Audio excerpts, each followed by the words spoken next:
இன்றைக்கு நாம் பார்க்க இருக்கக்கூடிய தலைப்பு அற்ப விஷயங்களையும் பின்பற்றிய நபி தோழர்கள். அல்லாஹ் ரப்பல் ஆலமீன் தன்னுடைய திருமறையில் சொல்லுகின்ற பொழுது வஅதீஉல்லாஹ வர்ரசூல் லஅல்லகும் துர்ஹமூன், அல்லாஹ்வுக்கும் தூதருக்கும் நீங்கள் கட்டுப்படுங்கள், இதனால் நீங்கள் அருள் செய்யப்படுவீர்கள் என்று அல்லாஹ் ரப்பல் ஆலமீன் தன்னுடைய திருமறையில் சொல்லி காட்டுகிறார். இது ஏதோ ஒரு இடத்தில் சொல்லப்பட்ட வசனமா என்று கேட்டால் கிடையாது. கிட்டத்தட்ட பல இடங்களில் சொல்லப்பட்ட ஒரு வசனம். யார் அல்லாஹ்வுக்கும் அல்லாஹ்வுடைய தூதருக்கும் கட்டுப்பட்டு நடக்கிறார்களோ அவர்கள்தான் இறையச்சவாதிகள், அவர்கள்தான் முஃமின்கள், அவர்கள்தான் சொர்க்கவாசிகள், அவர்கள்தான் நாளை மறுமையில் நல்லோருடன் நபிமார்களுடன் உண்மையாளர்களுடன் அவர்கள் நாளை மறுமையில் இருப்பார்கள் என்று அல்லாஹ் ரப்பல் ஆலமீன் அவருடைய சிறப்புகளை பற்றி பேசுகிறார். அதே போன்று யாரெல்லாம் அல்லாஹ்வுக்கும் அல்லாஹ்வுடைய தூதருக்கும் கட்டுப்படாமல் அவங்களுடைய மனோ இச்சைப்படி வாழ்கிறார்களோ அவர்களுடைய குலங்கள் எப்படி இருக்கும் நாளை மறுமையிலே என்பதையும் அல்லாஹ் ரப்பல் ஆலமீன் தன்னுடைய திருமறையில் சொல்லி காட்டுகிறார். அவங்க அந்த நரகத்தில் இருந்து கொண்டு புலம்புவார்கள். என்ன புலம்புவார்கள்?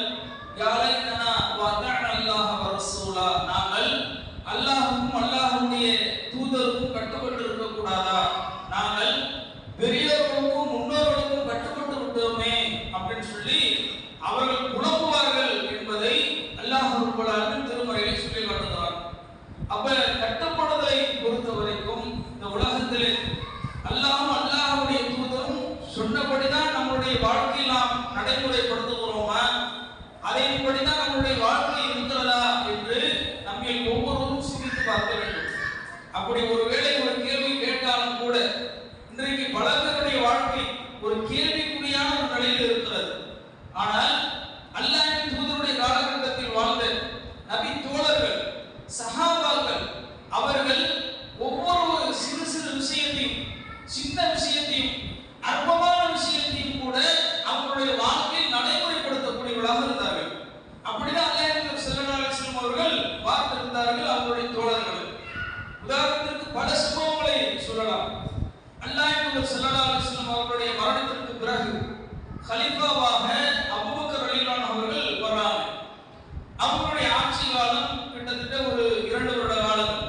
அதற்கு பிறகு பொறுப்பேற்கக்கூடிய உமர் ரலியல்லாஹு அன்ஹு அவர்கள், இவங்களுடைய ஆட்சியை பொறுத்த வரைக்கும் குர்ஆனுடைய சட்டத்திட்டங்களை, மார்க்க சட்டத்திட்டங்களை யார் அதிகமான முறையில் அறிந்து வைத்திருக்கிறாரோ அவங்கள மாத்திரம்தான் அவங்களுடைய அவையில உட்கார வைப்பாங்க. எல்லாரையும் உட்கார வைக்க மாட்டாங்க. ஒரு சின்ன பிள்ளையாக இருந்தாலும் சரி, ஒரு இளைஞர்களாக இருந்தாலும் சரி, ஒரு முதியவராக இருந்தாலும் சரி, மார்க்க சட்டத்திட்டங்கள் உங்களுக்கு தெரியுதா, குர்ஆனுடைய வசனங்கள் உங்களுக்கு தெரியுமா, அதிகமான முறையில் தெரிந்தது என்று சொன்னால் அவங்களுடைய அவையில ஒரு ஆலோசகராக உமர் ரலியல்லாஹு அன்ஹு அவர்கள் உட்கார வைப்பாங்க. அப்படிப்பட்ட ஒரு சஹாபி தான் குர்ரு பின் கைஸ் என்கிற ஒரு நபி தோழர். இவங்களுடைய சகோதரர் உயைனா பின் ஹிஸ்ன் என்கிற ஒரு நபி தோழர் என்ன செய்றாங்க அப்படின்னா, மக்காவிலிருந்து ஹிஜ்ரத் செய்து மதீனாவுக்கு வர்றாங்க. வந்து அவருடைய சகோதரர் குர்ரு என்கிற அந்த நபி தோழரை பார்த்து பேசுகிறார்கள். நீங்க உமர் ரலியல்லாஹு அவங்களுடைய ஆட்சியில் நீங்க இருக்கிறீங்க, உங்களுக்கு செல்வாக்கு இருக்கு, நீங்க அவர்களை பார்த்து சந்திப்பதற்கு எனக்கு ஒரே ஒரு அனுமதி பெற்று தாருங்கள் அப்படின்னு கேட்கிறார். அப்படி கேட்கும் பொழுது இவங்க என்ன செய்றாங்க, உமர் ரலியல்லாஹு அவர்களிடத்தில் போய் பேசி அனுமதி பெற்று வந்து சந்திக்க சொல்றாங்க. அவர் வருகிறார். உயைனா பின் ஹிஸ்ன் என்கிற அந்த நபி தோழர் வருகிறார். வந்து உமர் ரலியல்லாஹு அவர்களுடைய முன்னாடி உட்கார்ந்து, அவங்க முன்னிலையில் உட்கார்ந்து நேருக்கு நேராக உட்கார்ந்து ஒரு சில கேள்விகளை கேட்கிறாங்க. கடுமையான கேள்விகளை கேட்கிறாங்க. உமர் ரலியல்லாஹு அவர்களை பார்த்து கேட்கிறாங்க, நீங்க மக்களுக்கு நீதமான முறையில் நீங்க நடக்கல, சரியான முறையில் பங்கிடல அப்படின்னு சொல்லி கடுமையான ஒரு குற்றச்சாட்டை வைக்கிறார். உமர் ரலியல்லாஹு அவர்களை பொறுத்த வரைக்கும் எப்படிப்பட்ட ஒரு குணம், அவங்க எப்படிப்பட்ட ஒரு நபி தோழர் அப்படிங்கிற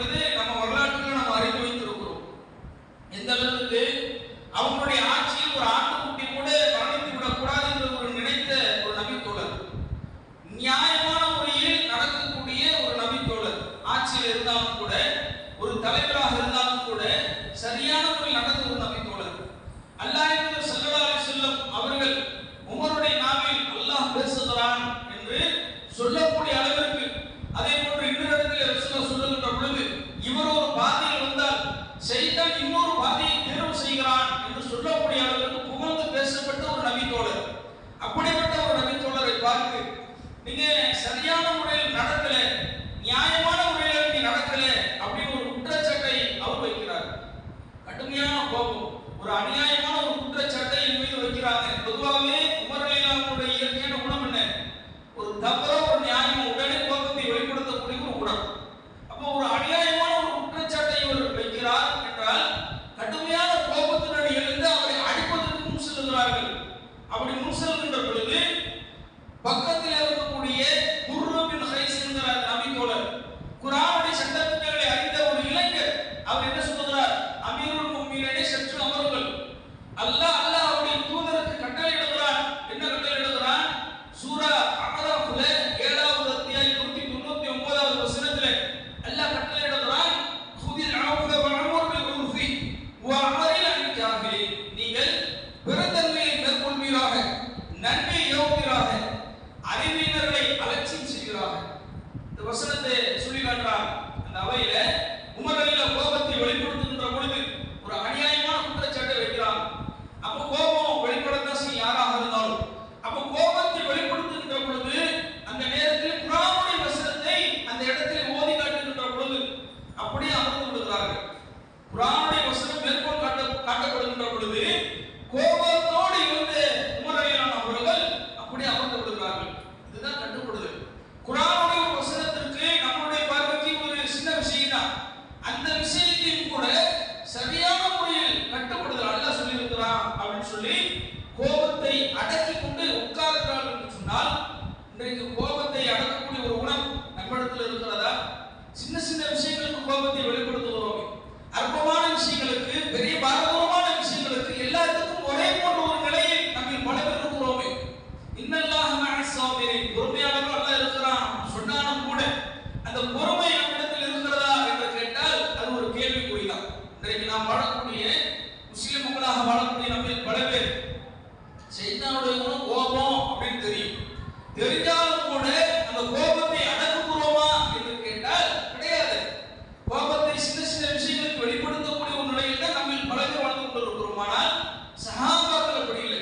அல்லாஹ் சொல்லியிருக்கிறானா, சரி பரவாயில்லை, என் மீது அநியாயமான ஒரு குற்றச்சாட்டை வைக்கிறார், இருந்தாலும் அல்லாஹ் சொல்லியிருக்கிறான் அப்படிங்கிறதுனால அந்த நேரத்தில் அந்த இடத்திலே அமர்கிறார்கள் என்று சொன்னால் அப்படிதான் வார்த்தெடுக்கப்பட்டார்கள். அபூபக்கர் ரலியல்லாஹு அவர்களுடைய மகள் ஆயிஷா ரலியல்லாஹு அவர்கள் ரசூல் ஸல்லல்லாஹு அலைஹி வஸல்லம் அவருடைய மனைவி. இந்த செய்தி அதிகமான முறையில் கேள்விப்பட்டிருக்கிறோம். ஆயிஷா ரலியல்லாஹு அவர்கள் மீது அவதூறு செய்தி பரப்பப்படுது. அந்த அவதூறு செய்தி ஒரு குறிப்பிட்ட ஒரு தனிநபர் பரப்புனாரா அப்படிங்கிறது கிடையாது. ஒரு குழுக்களாக இருந்து கொண்டு பரப்புறாங்க.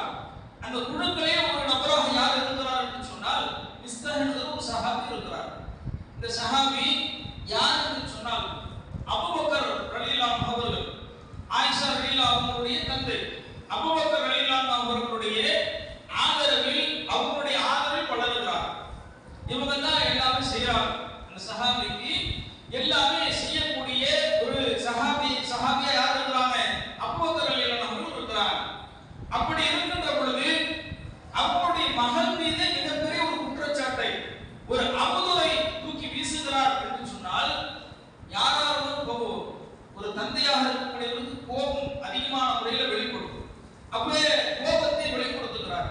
எந்த அளவுக்கு கோபத்தை வெளிப்படுத்துகிறார் என்று சொன்னால் அந்த மிஸ்தஹ் சஹாபியை பார்த்து சொல்லுகிறார், நான் இனிமேல் உங்களுக்காக வேண்டி பொறுப்பேற்றுக் கொள்ள மாட்டேன், நான் இனிமேல் உங்களுக்காக வேண்டி எந்த தேவையும் நான் செய்ய மாட்டேன் அப்படின்னு சொல்லி கடுமையான ஒரு வார்த்தையை விடுகிறார்கள்.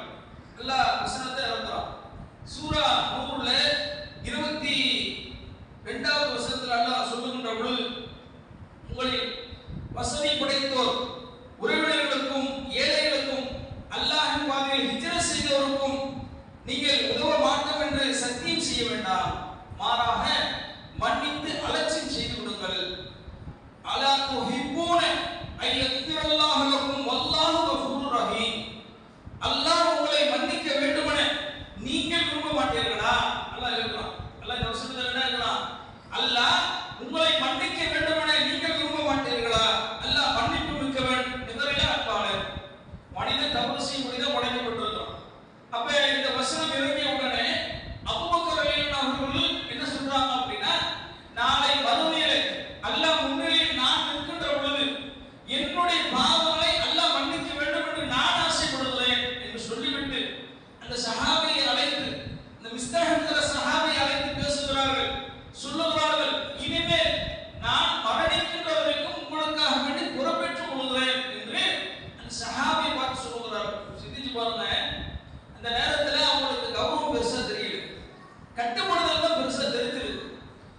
உலகத்தை பொறுத்த வரைக்கும் இன்றைக்கு ஒரு பக்கம் கௌரவத்தையும் ஒரு பக்கம் குர்ஆனுடைய வசனங்கள் மார்க்க சட்டங்களை வைங்களேன். இன்றைக்கு வாழக்கூடிய நம்ம பெரும்பாலான மக்கள் எதை தேர்வு செய்வோம்? நம்மளுக்கு கௌரவம் தான் முக்கியம், மான மரியாதை தான் முக்கியம். குர்ஆன் ஹதீஸ் படி நடந்தால் என்னுடைய மான மரியாதை போகும் என்று சொன்னால் அப்படிப்பட்ட குர்ஆனுடைய விஷயங்கள் எனக்கு தேவையில்லை அப்படி இன்றைக்கு வாழ்ந்துட்டு இருக்கிறோம். ஆனா அன்றைக்கு வாழக்கூடிய சஹாபாக்கள் அப்படி இல்லை. மான மரியாதை போனாலும் பரவாயில்லை, கௌரவம் எனக்கு முக்கியம் இல்லை. அல்லாஹ் அவருடைய தூதரும் ஒன்றை சொன்னார்களா அதன்படி நான் என்னுடைய வாழ்க்கையில் நடைமுறைப்படுத்துவேன் என்று உறுதியாக இருக்கிறார்கள். அப்படிதான் கட்டுப்பட்டார்கள். ஒவ்வொரு விஷயத்தையும் நீங்கள் எடுத்து பாருங்க, அவங்களுடைய கட்டுப்படுதல். இன்றைக்கு அற்பமான விஷயங்களுக்கெல்லாம் என்ன செய்யறோம்? கோபத்தை வெளிப்படுத்துகிறோமா இல்லையா? எந்த அளவுக்கு என்று சொன்னால் இன்றைக்கு கொள்கையை ஏற்றுக்கொண்ட பல மக்கள்லையே பல மக்கள்ல என்ன செய்யறோம்? மார்க்க சட்டங்களை அறிந்து வைத்திருக்கிறோம். என்ன மார்க்க சட்டம்? 3 நாட்களுக்கு மேல் அவன் பேசாம இருக்க கூடாது அப்படின்னு நம்மளுக்கு தெரியதான் செய்யும். அப்படி இருந்தாலும் கூட ஒரு வியாபார ரீதியாக நம்மளுடைய நண்பர்களிடத்துல அல்லது ரத்த உறவுகளிடத்துல என்ன செய்யறோம்? சொத்து பிரச்சனை, ஏதாவது ஒரு குடும்ப பிரச்சனை அப்படின்னு ஏற்பட்டது என்று சொன்னால் அந்த நேரத்தில் என்ன செய்யறோம்? நீ என்னுடைய முகத்துல கூட நீ பிடிக்காத. சில பேர் அது ஒரு பெருமையாக பேசுவாங்க. நான் அவர்கிட்ட பேசி 10 வருஷம் ஆகுது, என்னுடைய முகத்துக்கு கூட நீ வராத. இது பெருமைப்படக்கூடிய ஒரு விஷயமா, வெட்கப்பட வேண்டிய ஒரு விஷயமா? மார்க்க சட்டம் என்ன, மார்க்கம் என்ன கற்றுத் தருகிறது? அல்லாஹ் என்ன சொல்லி காட்டுகிறான்? ஒரு முஸ்லிம் இன்னொரு முஸ்லிமிடத்திலே ஏதோ ஒரு மனஸ்தாபமும் சங்கடமும் ஏற்படுகிறது என்று சொன்னால் அதிகபட்சமாக 3 நாட்கள். அந்த 3 நாட்களுக்குள்ளே நீங்க கோபத்தை வெளிப்படுத்துங்க. அடுத்த நாள் என்ன செய்யணும்? போய் நாம் அவர்களிடத்தில் சலாம் சொல்ல வேண்டும். இன்றைக்கு அப்படிதான் நம்ம இடத்தில் இருக்கிற அந்த பண்பு. யாராவது சண்டை போட்டுட்டோம், ஒரு மனஸ்தாபம், ஒரு பிரச்சனை ஏற்பட்டது என்று சொன்னால் அவர் ஒரு எதிரி மாதிரியே பார்க்கிறோமா இல்லையா? அவரை பார்த்து சலாம் கூட நாம் சொல்ல மாட்டோம். அதனாலதான் ரசூல் ஸல்லல்லாஹு அலைஹி வஸல்லம் சொல்லுகின்ற பொழுது யார் முதலில் சலாம் சொல்லுகிறாரோ அவர்தான் சிறந்தவர் அப்படிங்கிறாங்க. ரசூல் என்ன சொல்றாங்க? 2 பேர் சண்டை நடக்குது, சண்டை போடுறோம், மனசுதான். ஒரு சில பேர்கிட்ட பலவீனங்கள் அதிகமாக இருக்கும், ஒரு சில பேர்கிட்ட பிரஸ் அதிகமாக இருக்கும். அவர் உண்மையிலே ஒரு தவறை செஞ்சிருக்கட்டுமே, அவரே நம்மளுடைய பார்வையிலே உண்மையிலே அவர் தான் தப்பு செஞ்சார். சரி, அல்லாஹ் பண்ணி சொல்லுவோமே, அல்லாஹ் பண்ணி நாம் இறங்கி போனோம் என்று சொன்னால் நம்மளுடைய கண்ணியத்தை எல்லாம் உயர்த்தி வைப்பானே, அது நம்மளுக்கு சிறந்ததா? நாம் என்ன செய்யறோம்? ஈகோ பார்க்கிறோம். நம்மளுடைய உள்ளத்துல எப்படி போற செய்தா, நீ என்ன தப்பு செஞ்ச, நீ போய் அவன்கிட்ட போய் பேசணுமா, உன்னுடைய மான மரியாதை என்ன ஆகுது அப்படின்னு சொல்லி செய்தா உள்ளத்துல போறான். அப்ப அந்த இடத்துல நம்ம என்ன யாருக்கு கட்டுப்படுறோம்? ஷைத்தானுக்கு கட்டுப்படுகிறோம் இல்லையா? அல்லாஹ்வுக்கு கட்டுப்படுகிறோம். அந்த இடத்துல ஷைத்தான் உள்ளத்துல என்ன பண்றான்? நீ இறங்கி பேசுற அப்படின்னா நாம போய் பேசணும் அப்படின்னா நாம என்ன நினைக்கிறோம்? நாம தான் தப்பு செஞ்சு நாம நினைச்சுப்பாங்க அப்படின்னு நினைக்கிறோம். யாரு தப்பு செஞ்சானே? அல்லாஹ்வுக்காக இறங்கி சரி ஸலாம் அலைக்கும் நல்லா இருக்கீங்களா முடிஞ்சு, நீங்க அதற்கு பிறகு இவன் கிட்ட பேசுற பிரச்சனை தான் வருது அப்படின்னா சலாத்தோட வச்சுக்க வேண்டியதுதான். மார்க்கத்திற்கு முரணாக நம்மளுடைய வாழ்க்கையை நாம் சரியான முறையில் அந்த இடத்துல நாம் கட்டுப்படுகிறோமா அப்படிங்கறத அல்லாஹ் பார்க்கிறானே தவிர இவர்கிட்ட பேசுற பிரச்சனை வரும் அப்படின்னா சலாத்தோடு வைத்துக் கொள்ள வேண்டும். அப்படிதான் மார்க்கம் நமக்கு கற்றுத் தருகிறது. அதே போன்று அல்லாஹ் ஸல்லல்லாஹு அலைஹி வஸல்லம் அவர்களுடைய காலகட்டத்திலே நடக்கக்கூடிய இன்னொரு சம்பவம் பார்த்தீங்கன்னா, ரசூல் ஸல்லல்லாஹு அலைஹி வஸல்லம் அவர்கள் உயிரோடு இருக்கிறார். அவங்க நின்று கொண்டு இருக்கிறார். அவங்க நின்று கொண்டு இருக்கின்ற பொழுது அபூபக்கர் ரலியல்லாஹு அவர்களும் உமர் ரலியல்லாஹு அவர்களும் வர்றாங்க. 2 கூட்டத்தாரும் வருகிறார்கள். 2 கூட்டத்தாரும் என்ன சொல்றாங்க அப்படின்னா, ரசூல் ஸல்லல்லாஹு அலைஹி வஸல்லம் அவர்களிடத்தில் சொல்லுகிறார்கள், யா ரசூலல்லாஹ், எங்கள்ல ஒரு தலைவரை நீங்கள் நியமியுங்கள் அப்படிங்கிறாங்க. அப்படி சொல்லுகின்ற பொழுது அபூபக்கர் ரலியல்லாஹு அவர்கள் கேட்கிறாங்க, உமர் ரலியல்லாஹு அவர்களை பார்த்து, நீங்க எனக்கு என்னுடைய விஷயத்துல மாறு செய்வதை நீங்க விரும்புறீங்க அப்படிங்கிறாங்க. அப்ப உமர் ரலியல்லாஹு அவர்கள் திரும்ப பதில் சொல்லுகிறார்கள், நான் அப்படி கிடையாது, நான் அப்படி செய்யல அப்படிங்கிறாங்க. அப்ப 2 பேருக்கும் பேச்சுவார்த்தைகள் அதிகமாக ஆகுது. எந்த அளவுக்குன்னா அல்லாஹ் ஸல்லல்லாஹு அலைஹி வஸல்லம் நடுவுல நிக்கிறாங்க, அதை கண்டு கூட அவங்கள கூட கண்டுக்கல, ரொம்ப அதிகமான முறையில் சண்டை போடுறாங்க. அந்த அளவுக்குன்னா சத்தத்தை உயர்த்தி பேசுகிறார்கள், ரொம்ப சவுண்டா. அப்ப அல்லாஹ் வசனத்தை இருக்கிறான், சூரா 49 49 2வது வசனத்தில் அல்லாஹ் சொல்லுகின்ற பொழுது, உங்களுடைய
اللهم صل على محمد وعلى ال محمد كما صليت على ابراهيم وعلى ال ابراهيم انك حميد مجيد. اللهم بارك على محمد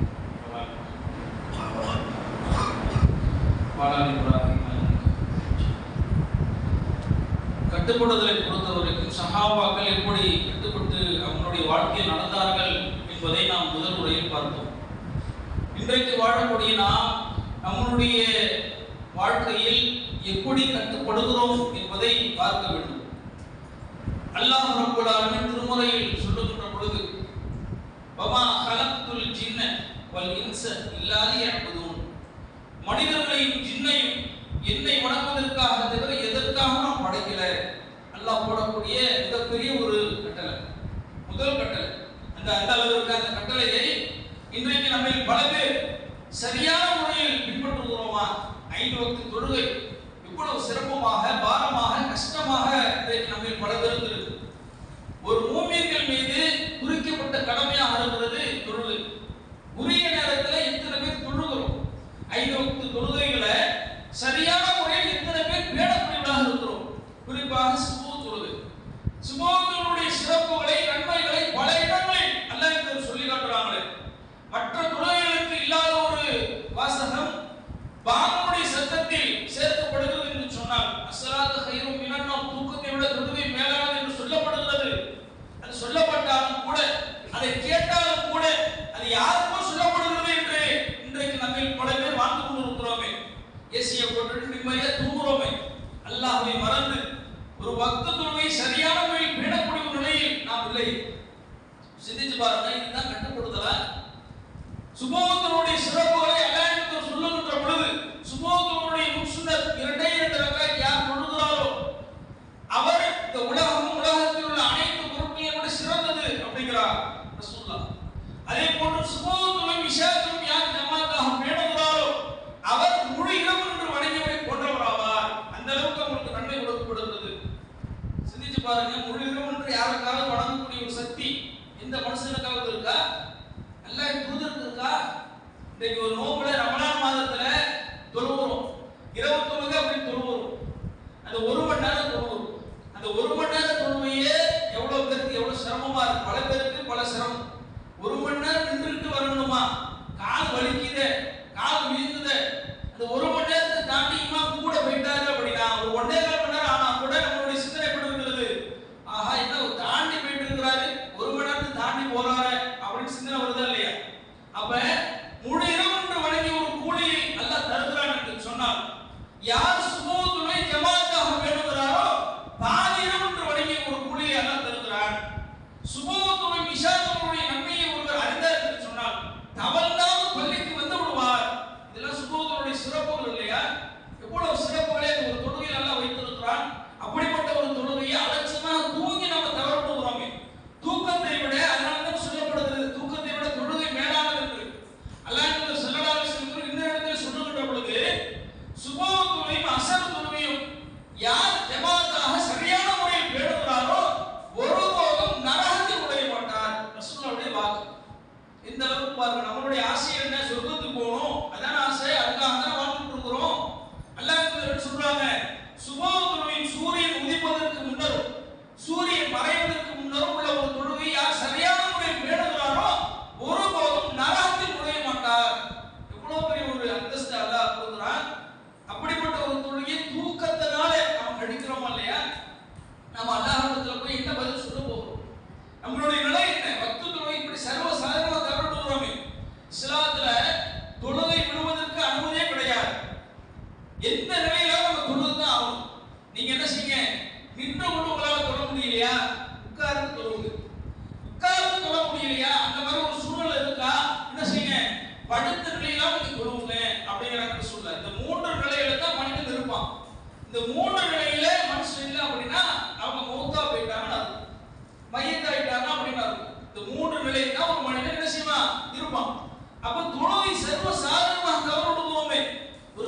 அந்த நரகவாசிகள் நரகத்தில் இருந்து முன்னு புலம்பக்கூடிய புலம்பல்ல காலுல் அம்லக்கும் மினல் முஸ்லிம். சொர்க்கவாசிகள் கேட்பார்கள், நரகவாதிகளை பார்த்து கேட்பாங்க, என்ன கேட்பாங்க, நீங்க எதற்காக வேண்டி நரகத்தில் கிடக்குறீங்க கேட்பாங்க.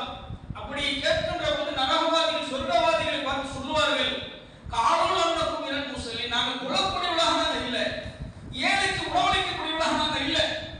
நாங்கள் அடுத்ததாக அவங்க சொல்லக்கூடிய வாசகத்தை பாருங்க, குர்ஆன் அல்லாஹ் சொல்லி காட்டுறான், நாங்கள் வீணில் மூழ்கி கிடப்போருடன் நாங்கள் மூழ்கி கிடந்தோம். வீணான பேச்சு, அரட்டை அடிக்கிறது, ஜாலியா இருக்கிறது, இதுதான் வாழ்க்கை அப்படின்னு நாங்கள் வாழ்ந்துட்டு இருந்தோம். அதனாலதான் நாங்கள் இங்க நடக்கிறோம் அப்படிங்கிறது அந்த நரகவாதிகள் சொர்க்கவாதிகளை பார்த்து சொல்லுவார்கள் என்று அல்லாஹ் திருமறையில் சொல்லி காட்டுகிறானே. சிந்திச்சு பாருங்க, நாளைக்கு மறுமையில முதலாக கேட்கப்படக்கூடிய கேள்வி தொழுகை. அந்த தொழுகையில நம்ம ஒண்ணுமே இல்லை அப்படின்னா யார் நம்மளை காப்பாற்றுவார் என்று நாம் நினைத்து கொண்டிருக்கிறோம். நம்மளை காப்பாற்றுவதற்கு நாளைக்கு யார் இருக்கிறார்? நம்மளுடைய அமல் தான். நம்மளுடைய அமல்கள் தான் நம்மளை காப்பாற்ற போகுது. அமல்களிலேயே முதலிடத்தில் இருக்கக்கூடிய தொழுகை. அந்த தொழுகையை சர்வசாதாரணமாக தவறு விடுகிறோம் என்று சொன்னால் நாம என்ன ஒரு முஸ்லிம்? சிந்திச்சு பாருங்க.